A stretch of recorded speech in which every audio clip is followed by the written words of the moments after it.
I'm back once again. My guests, Regina Njogu and Joseph Wambia.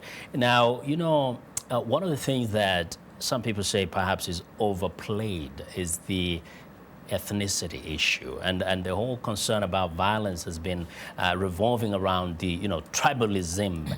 Now, do you, Regina, if I may ask you first, do you see this playing out in a big way in this election?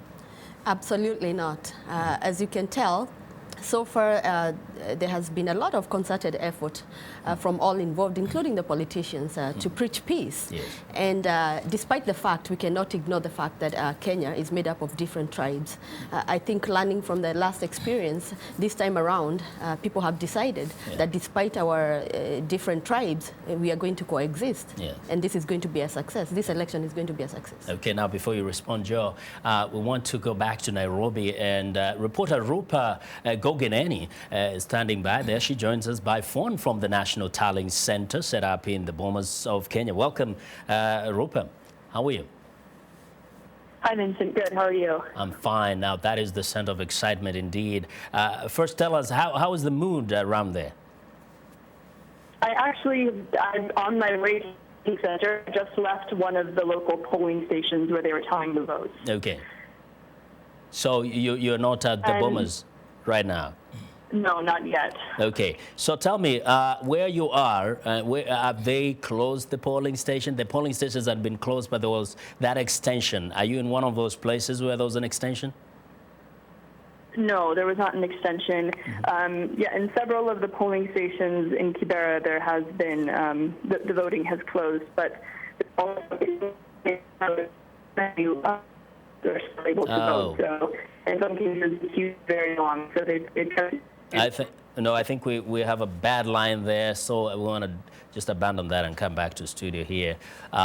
Joe, the concern about ethnicity, we've listened to, for example, the people talking about the debates that we watched, the presidential debates, and the people were trying to see who has substance. Did you get the sense that the men managed to project themselves, men and the women, of course, as leaders of all Kenyans rather than pander to their ethnic group? Well, I think they did.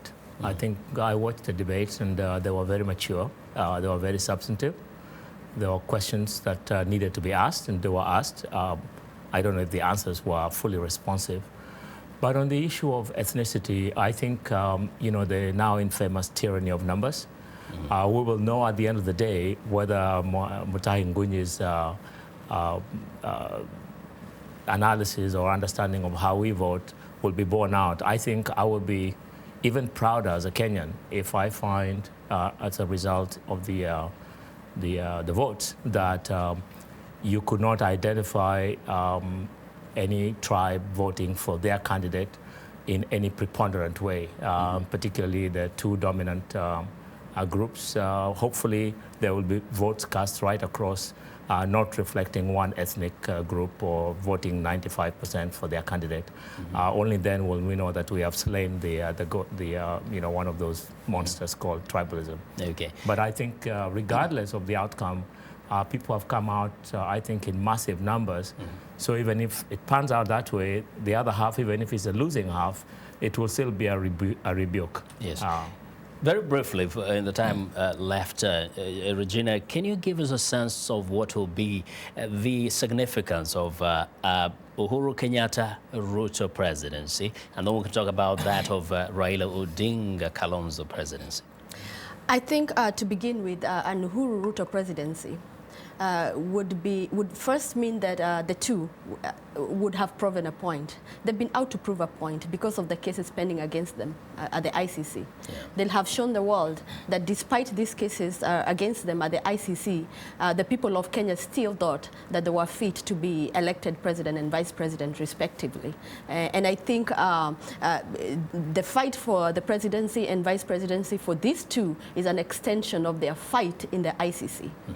That is going to be significant. It's not yet known what the repercussions are going to be. Yeah. I mean, there have been mixed messages sent by Western countries whether or not they're going to embrace them. But if they're elected in a fair and credible election, the international community will have no choice but to embrace them. Okay.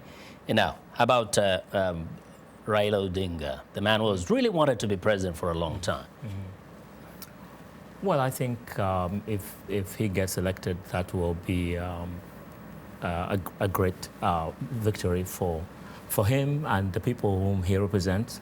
I think that Odinga's election would be proof positive that anybody other than someone from the two dominant tribes can be a president of Kenya. If he is not elected, but it's in a credible election, I think people will still recognize and accept that he fought the good fight and he almost made it, because I think it's still going to be in the 40s.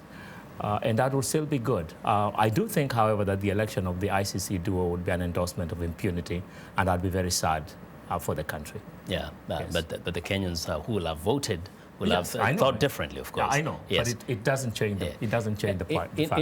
In all this, actually, the question that hasn't been coming up is the justice to the 1,300 Exactly. people who died and many others who have been orphaned, the children, the women who were raped. Yeah. Regina, as a lawyer, as a person who cares about justice, what do you make of that? Well, I believe that both Uhuru and Ruto had a right to vie for the presidency and vice presidency of Kenya. I'm a human rights lawyer too, and I believe in the principle that you're innocent until proven guilty. These two have not been proven guilty. So as far as we are concerned, at this point in time, they are innocent. Yeah. And also, not to mention that although there were 3,000 and lives lost plus and property destroyed, a lot of people in Kenya think that these two are not the only people that were responsible for that. And they see the ICC as an non-impartial system. Yeah. And because of that, they tend to think that Uhuru and Ruto are victims of the system. And the two have managed to convince their followers that they are victims. Yes, but still, the point is that nobody up to today has been taken to task over those lost lives, or over those raped women, over those orphaned children. Joe? Well, there was credible evidence. That's why they were indicted. And I don't think that in any other country except in Kenya would people who are indicted for crimes against humanity run for president just because it is their right. That's a very low bar, and it doesn't pass the threshold. Okay, thanks a lot, Joe. I hope we have more time. That was Joe Wambia and Regina Njogu joining me in the studio here. And that's our show for today. Be sure to watch In Focus on our website at voaafrica.com. And that's our show. Have a good night.